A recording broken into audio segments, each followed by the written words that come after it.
Hey, this is the last part of the topic that me and Nick covered, dating as a trans man. I hope that we haven't bored you or said too much, rambled on too much.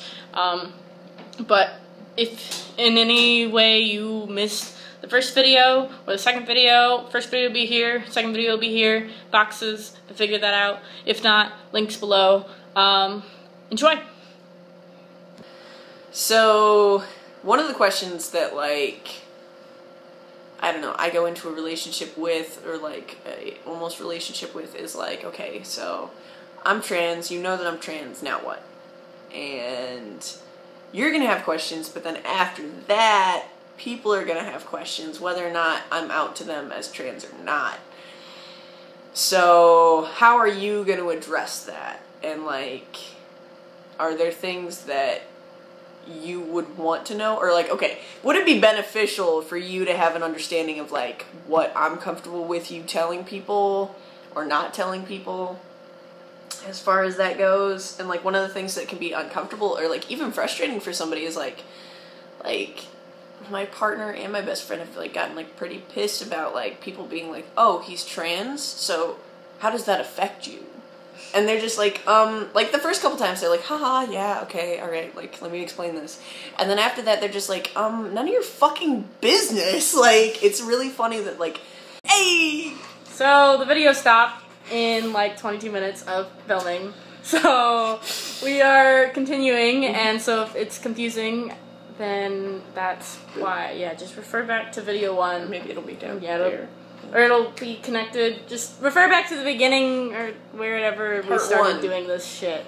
This weird hand motion shit. Jazz hands.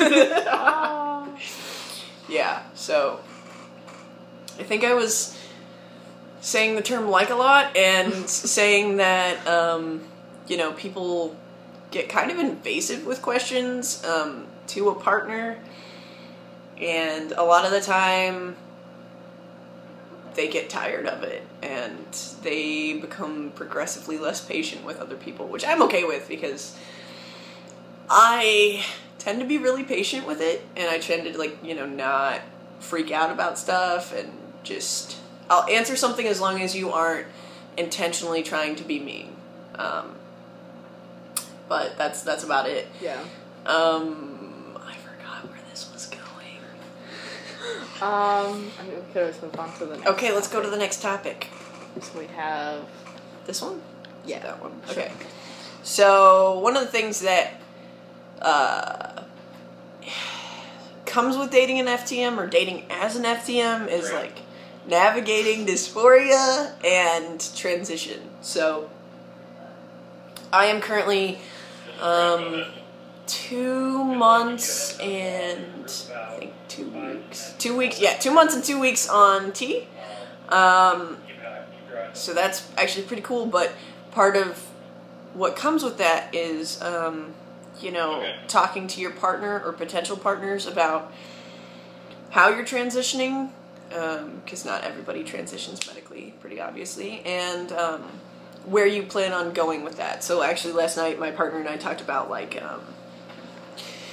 whether or not I planned on staying on T, if, like, you know, different kinds of contraceptives would be, like, something I would consider.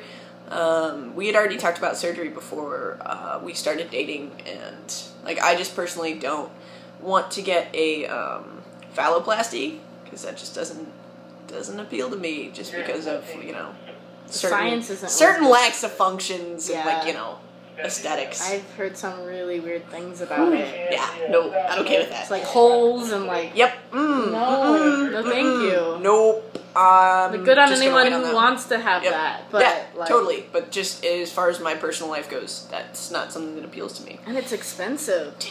Just like $100,000 for like something that may or may not work correctly. Yeah. Not correctly. Properly, correctly.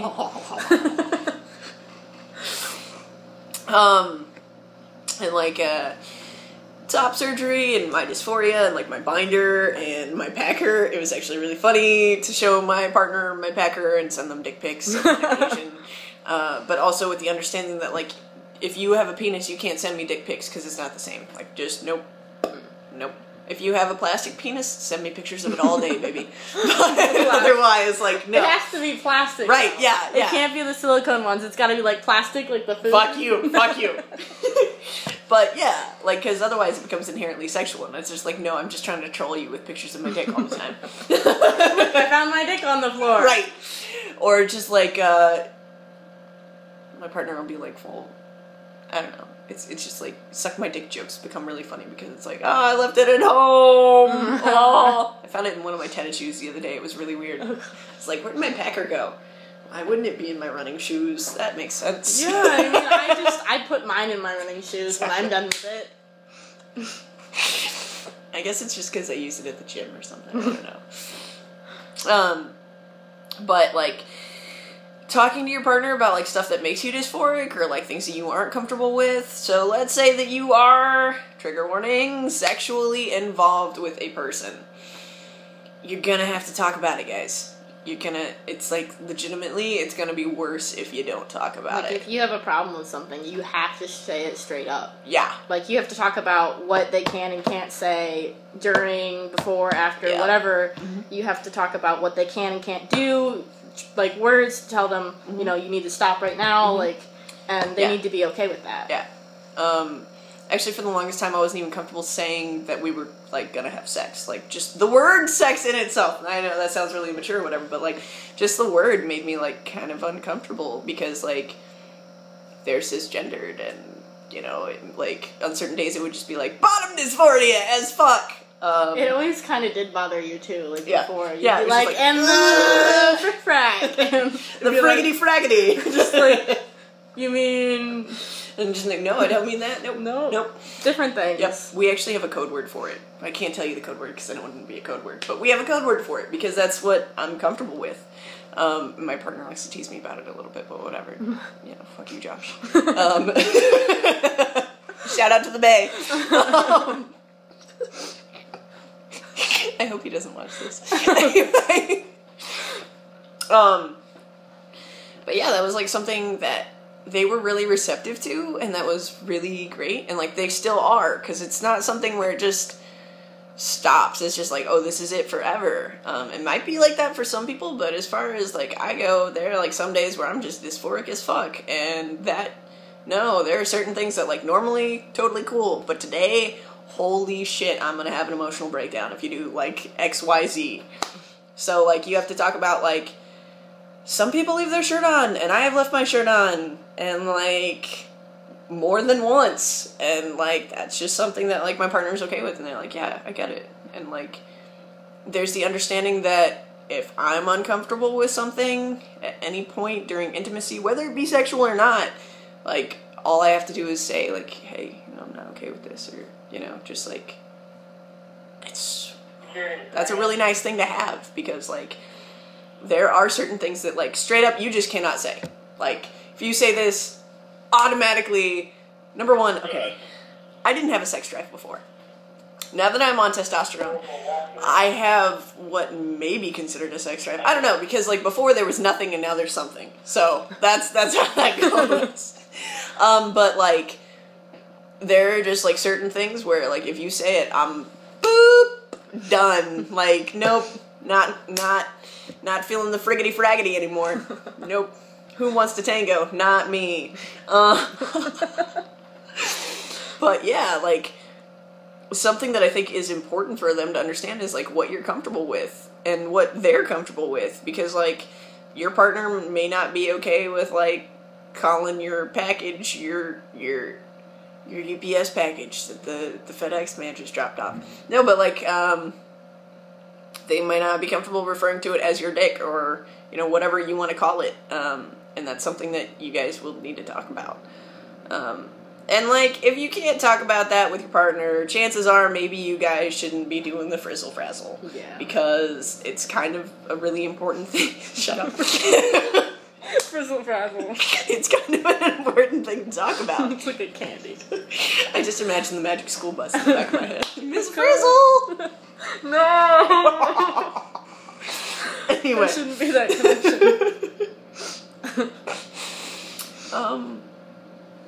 Yeah, that's what I have to say. And I think that, like, it's important to understand that whether or not you're dating as an FTM or you are dating in an FTM, there are different things that different people are comfortable with on different days. So, like, there are some days where it's just like, no, that's not happening. And there are other days where, like, sure, yeah, cool, let's do it. And there are some things where it's just like, nope, that is an indefinite, never do that. So, yeah, that's my personal experience as far as the dirty goes. Dirty goes. And just for, like, some things about, like, if you're on dating sites, that kind of thing, one thing that's cool about the dating site OkCupid is they actually have the option of putting, like, trans male, trans masculine, that kind of thing. You can put more than one. Mm-hmm. Also, just be careful if you are using those, because while someone might say, hey, I'm okay with this, you never know who they are really. And so if you're trying to meet up with someone on date, something, you need to make absolute sure, and maybe have friends that go with you so that you have a way out. And meet in a public space. Yeah, always meet in a public space, like, no matter what. And not even just the first time, like, the first few times. Because you never know when the crazy might hit. Yeah, because that is a legitimate thing. Or, like, maybe it's not even them, it's, like, one of their friends. Because I had that experience before I started dating my current partner, where it was like, you're okay with it, but your friend is, like, so homophobic that I legitimately question my personal safety. So it's something important that needs to be taken into consideration, is, like, public spaces, friends, or just, like, a safe space, like, legitimately something that is, like, queer, inclusive, and that you know people are going to be like, hey, that's not okay, like, you need to stop. Yeah. So just be careful. Don't be ashamed of, like, who you are. For sure. If someone is, like, you know, being super transphobic, homophobic, what have you, then you don't have to date them. You can leave right there. You can be like, bye. You don't even have to say goodbye. You can just walk out, never message them again, that kind of thing. And then just also don't rush yourself. If you're not ready to be dating anyone, if you're like me and, like, I've been out for, like, 4 months, and, like, I have no idea how to navigate anything, then, I mean, if you're like me and you send octopi emojis to people as a flirt, hey, what up, though? Then maybe you should try and love yourself a little bit more before you try and have someone else love you too. I mean, if you don't, like, and you don't have to be, like, completely prepared. You don't come with, like, a dating a trans man package, like, in the mail. Bless you. Thank you. Then, like, you don't have to be, like, completely prepared before you go on a date with someone. You can step out at any time. You can just tell them, like, hey, you know, I'm not ready. Maybe we can try this another time. That kind of thing. Just do what makes you feel comfortable with. If you're in a relationship, if you're not in a relationship, if you're flirting, not flirting, whatever. Just love yourself before you love someone else, and before you let someone else love you. Deep stuff, man. Yeah. At the same time, I think something that's important that, like, nobody talks about really is, like, okay, so you're trans now, and you're out to yourself, and you're out to other people, but there's, like, this whole process of, like, learning to love yourself. Yeah. It's like, I didn't necessarily, I explicitly did not love myself before I came out. But now, it's like, finding the things that I'm okay with, and adjusting to the fact that, like, in certain situations I'm perceived as this, in other situations I'm perceived as this, and what does that mean? And, like, having to re-navigate that. So that's something that, like, just even as far as dating has been kind of, I don't know, it's like a new, to quote Aladdin, it's a whole new world.